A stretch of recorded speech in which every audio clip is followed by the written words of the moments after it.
Hi everyone, welcome back to the Road to E-Day. Last time we escaped a New Hope facility, learning a little bit about the origins of the Locust.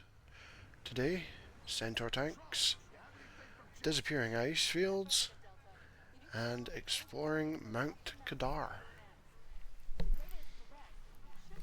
Now let's get into it.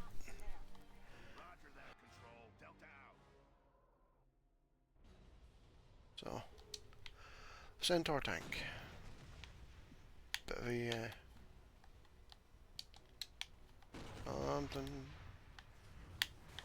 is not working here. Right. Why don't you want to go?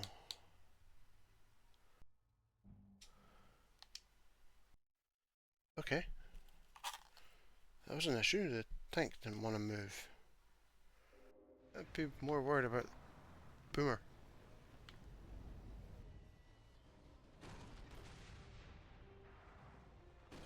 So it's interesting to me. In Gears 4 or 5, these regular locusts become the most powerful of the horde. The swarm even.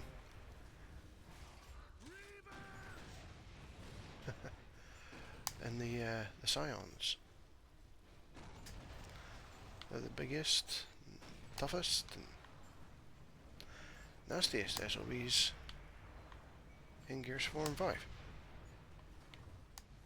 So E-Day is getting closer than ever. I am very much looking forward to it. Hey, we've killed 600 enemies in this run through of the campaign. So far. There's a few areas where that'll... Ooh, crap. Go up exponentially.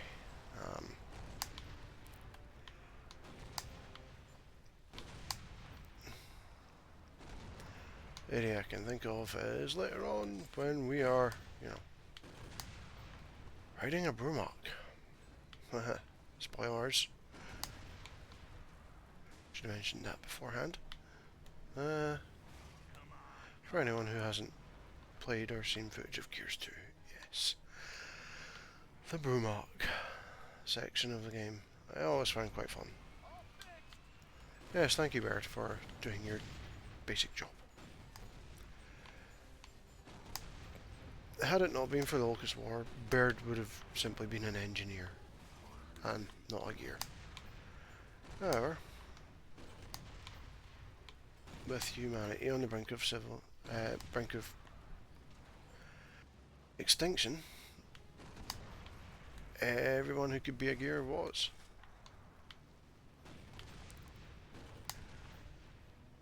Even Coltrane, who was a former thrashball star. Siren sport, not unlike American football. When the E-Day happened, he quit thrashball and signed up to be a gear. Honestly, I think being a gear was probably better suited to him. Oh, crap. Right, there we are. Made it safely. Yeah, I think these guys are going to have more of a horror feeling in E-Day, which I cannot wait to see how that works with them climbing walls and stuff. That's going to be fun. Up we go.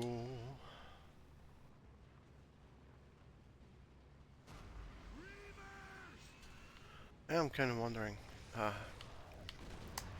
because it is going to be E-Day, how they're going to handle like the Locust feeling like a fresh enemy, and like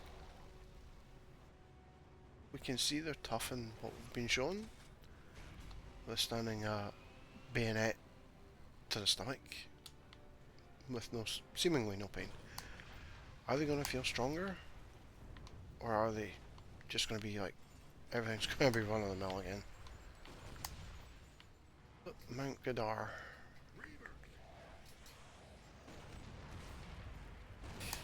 I think, if I am remembering right, when Myrrah escaped from Niles, who was experimenting on her,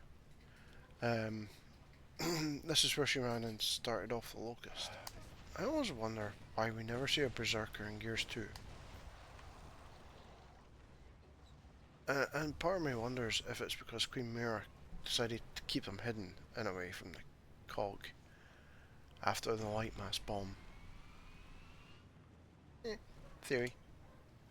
If anyone has a definitive answer, tell me in the comments. So I think fairly soon, not sure when, my release of gameplay, my walkthrough, my playthrough of Gears will be interrupted ever so briefly, but not stopping videos. I'll replace the gameplay with a video I do want to do. Maybe a couple actually, I have ideas for. And we'll see how that goes.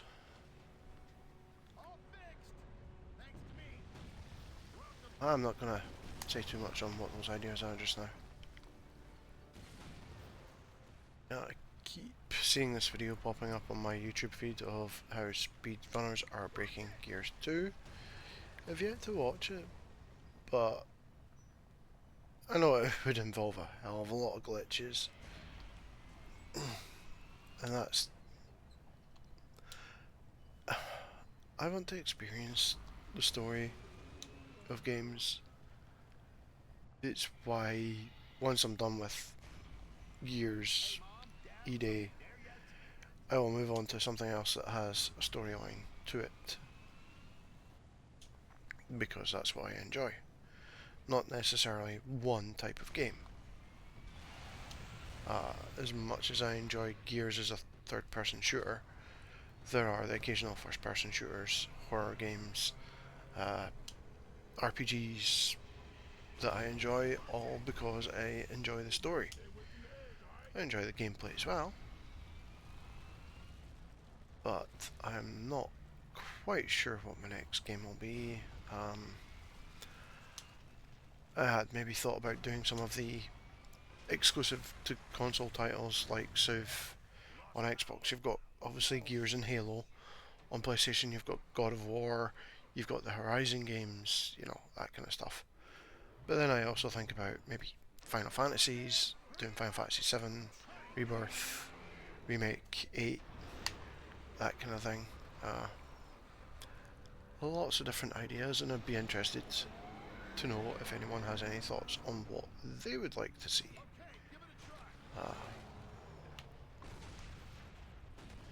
Hey, it's Chap from Chaps gas station in the first one. I'm not really sure how long the Locusts have been around. I know it was due to Niles that they became a thing.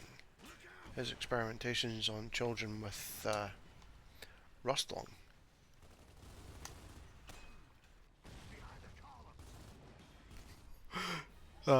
I'm laughing because I can hear my dog in the background howling. There are other people in the house who can look after him, it's fine. He does that when he hears an alarm go off though. That's probably still the emulsion, right?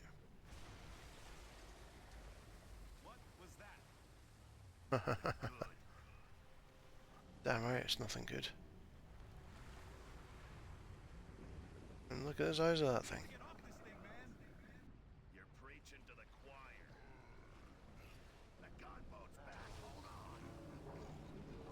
Fun. Indeed. Let's try to take the boat down. I will not light it.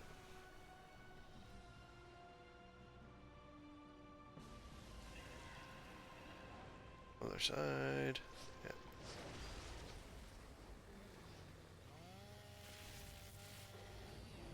Yeah, it doesn't like that.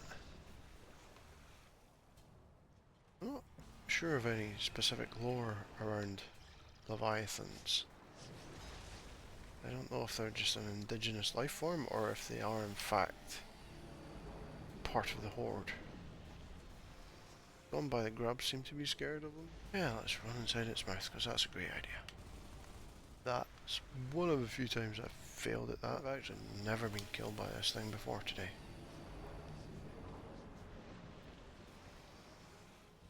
Oh yeah.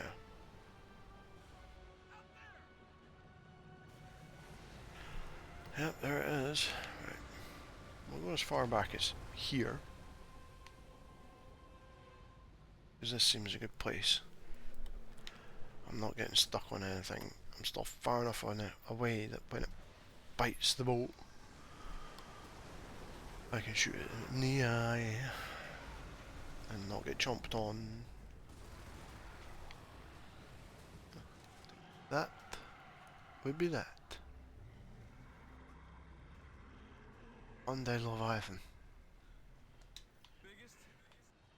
Biggest fish I've ever caught. You did nothing. You stood there. With that, I think it's a good place to call it.